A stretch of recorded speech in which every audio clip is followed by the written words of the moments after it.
Guys आज हम पढ़ेंगे मलबे के मालिक का पार्ट 2। और बुड़बुड़े की वार से कड़ी के रेशे झड़ते जा रहे थे। पीपल के नीचे सोए हुए रखे पहलवान को किसी ने जगा दिया या वह वैसे ही जाग गया। यह जानकर कि पाकिस्तान से अब्दुल गनी आया है और अपने मकान के मलबे पर बैठा है, उसके गले में थोड़ा सा जाग उठ गया जिससे उसे खांसी हो गई और उसने कुएं के फर्श पर थूक दिया। मलबे की ओर देखकर उसकी छाती से धुकनी का सा सबर निकला और उसका निचला होंठ थोड़ा बाहर का फैल गया। गनी अपने मलबे पर बैठा है। उसके शागिर्द लच्छी पहलवान ने उसके पास आकर बैठते हुए कहा, मलबा उसका कैसे है? मलबा हमारा है, पहलवान ने झाग के कारण घरघराई हुई आवाज में कहा। मगर वह वहां पर बैठा है। लच्छे ने आंखों में रहस्यमय संकेत ला कर कहा, बैठा है, बैठा रहे, तू जिलम ला। उसकी टांगें थोड़ी फैल गई और उसने अपनी नंगी जांघों पर हाथ फेर। मनोरी ने अगर उसे कुछ बताया होता तो लच्छे ने जिलम भरने के लिए उठते हुए उसे रहस्यपूर्ण दृष्टि से देखकर कहा, मनोरी की शामत आई है, लच्छे चला गया। कुएं पर पीपल की कई पुरानी बत्तियां बिखरी थी। रखा उन पत्तियों को उठा उठाकर हाथों में मसलता रहा। जब लच्छे ने जिलम के नीचे कपड़ा लगाकर उसके हाथ में दिया तो उसने कच्छ खींचते हुए पूछा, और भी तो किसी ने से गणित की बात हुई नहीं ले। और उसने खांसते हुए जिलम लच्छे के हाथ में दे दिया। लच्छे ने देखा कि मनोरी मलबे की तरफ से गनी की बाह पकड़े हुए आ रहा है और वह उकड़ू होकर जिलम के लंबे लंबे कच्छ खींचने लगा। उसकी आंखें आधा क्षण रखे के चेहरे पर टिकती और आधा क्षण गनी की ओर लगी रहती। मनोरी गनी की बाह पकड़े हुए उसके एक कदम आगे चल रहा था, जैसे उसकी कोशिश ही हो कि गनी कुएं के पास से बिना रखे पहलवान को देखे ही निकल जाए। मगर रखा जिस तरह बिखर कर बैठा था उससे गनी ने उसे दूर से ही देख लिया। कुएं के पास पहुंचते न पहुंचते उसकी दोनों बाहें फैल गई और उसने कहा, रखे पहलवान। रखे ने गर्दन उठाकर आंखें जरा छोटी करके उसे देखा और उसके गले में अस्पष्ट सी घरघराहट हुई, पर वह बोला कुछ नहीं। रखे पहलवान, मुझे पहचाना नहीं? गनी ने बाहें नीची करके कहा, मैं गनी हूँ, अब्दुल गनी, चिराग दिन का बाप। पहलवान ने संदेहपूर्ण दृष्टि से उसका ऊपर से नीचे तक जायजा लिया। अब्दुल गनी की आंखों में उसे देखकर चमक आ गई थी। सफेद दाढ़ी के नीचे उसके चेहरे की झुर्रियां जरा फैल गई थी। रखे का निचला होंठ फड़का, फिर उसकी छाती से भारी सा सबर निकला, सुना गनिया। गनी की बाहें फिर फैलने को हुई, परंतु पहलवान पर कोई प्रतिक्रिया न देखकर उसी तरह रह गई। वह पीपल के तने का सहारा लेकर कुएं की सिले पर बैठ गया। ऊपर खिड़कियों में चेमगोया तेज हो गई कि अब दोनों आमने सामने आ गए हैं तो बात जरूर खुलेगी। फिर हो सकता है दोनों में गाली गलौच भी। अब रखा गनी को कुछ नहीं कह सकता। अब वो दिन नहीं रहे। बड़ा मलबे का मालिक बनता था। असल में मलबा न इसका है न गनी का। मलबा तो सरकार की मिल्कियत है, किसी को गाय का खूंटा नहीं लगने देता। मनोरी भी डरपोक है। उसने गनी को बताया क्यों नहीं की।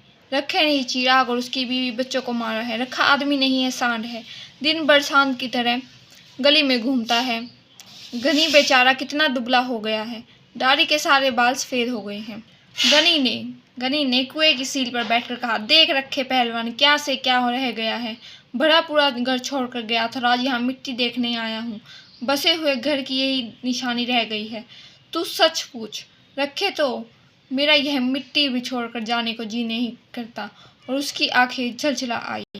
पहलवान ने फैली हुई टांगें समेट ली और अगुंछा कुएं की मुंडेर से उठकर कंधे पर डाल लिया। लच्छे ने जिलम उसकी तरफ बढ़ा दी और वह कश खींचने लगा। तू बता रखे, यह सब हुआ किस तरह? गनी आंसू रोकता हुआ आग्रह के साथ बोला, तुम लोग उसके पास थे, सबके भाई भाई की सी मोहब्बत थी। अगर वह चाहता तो वह तुमसे किसी के घर पे नहीं छिप सकता था। उसे इतनी भी समझ नहीं आई। ऐसे ही है। रखे को समय लगा कि उसकी आवाज में कुछ अस्वाभाविक भी गूंज है। उसके होंठ गाढ़ी या लाड़ से चिपक रहे से गए थे। उसकी मूंछों के नीचे से पसीना उसकी होठों पर आ रहा था। उसके माथे पर किसी चीज का दबाव पड़ रहा था और उसकी रीढ़ की हड्डी सहारा चाह रही थी। पाकिस्तान के क्या हाल हैं? उसने वैसे ही सर में पूछा। उसके गले की नसों में तनाव आ गया था। उसने अंगोच्छे से बगलों का पसीना पूछा और गले का झाग मुंह में खींचकर गली में थूक दिया। मैं क्या हाल बताऊं रखे? गनी दोनों हाथों से छड़ी पर जोर देकर झुकता हुआ बोला, मेरा हाल पूछो तो वह खुदा ही जानता है। मेरा चिराग साथ होता तो और बात थी। रखे, मैंने उसे समझाया था कि मेरे साथ चल जाए, मगर वह अड़ा रहा कि नया मकान छोड़कर कैसे जाऊं। यहाँ अपनी गली है, कोई खतरा नहीं है। भोले कबूतर ने यह नहीं सोचा कि गली में खतरा नहीं सही, बाहर से तो खतरा आ सकता है। मकान की रखवाली के लिए चारों जनों ने जान दे दी। रखे, उसे तेरा बहुत भरोसा था, कहता था कि रखे के रहते हुए कोई मेरा कुछ नहीं बिगाड़ सकता, मगर जब आनी आई तो रखे के रोके न रुक सकी। रखे ने सीधा होने की चेष्टा की क्योंकि उसकी रीढ़ दर्द कर रही थी। उसे अपनी कमर और जांघों के जोड़ पर सख्त दबाव महसूस हो रहा था। पेट की आंतड़ियों के पास जैसे कोई चीज उसकी एहसास को जकड़ रही थी। उसका सारा जिस्म पसीने से भीग गया था और उसके पैरों के तलवों में चुनचुनाहट हो रही थी। बीच बीच में फुलझड़ियां सी ऊपर से उतरती और उसकी आंखों के सामने से तैरती हुई निकल जाती। उसे अपनी जुबान और होठों के बीच का अंतर कुछ ज्यादा महसूस हो रहा था। उसने आंगनछों से होठों के कोनों को साफ किया और उसके मुंह से निकला, हे प्रभु सच्चिया, तू ही है, तू ही है, तू ही है।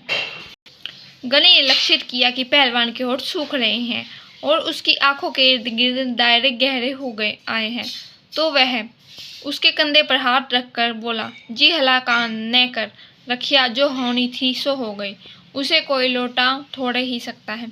खुदा नेक की नेकी रखे और बद की बदी माफ करे। मेरे लिए चिराग नहीं तो तुम लोग तो हो। मुझे आकर इतनी ही तसल्ली हुई कि उस जमाने की कोई तो यादगार है। मैंने तुमको देख लिया तो चिराग को देख लिया।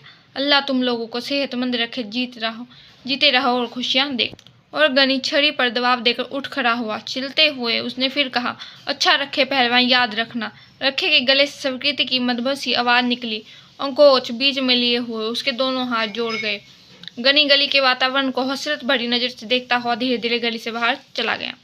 ऊपर खिड़कियों में थोड़ी देर चेमेगोया चलती रही कि मनोरी ने गली से बाहर निकल कर जरूर गनी को सब कुछ बता दिया होगा। गनी के सामने रखे का तलू किस तरह खुश्क हो गया था। रखा अब किस मुंह से लोगों को मलबे पर गाय बांधने से रोकेगा।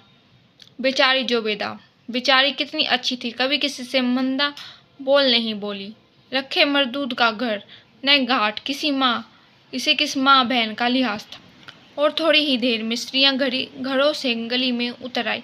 बच्चे गली में गुल्ली डंडा खेलने लगे और 12-13 बरस की लड़कियां किसी बात पर एक दूसरे की गुटमगोट हो गई।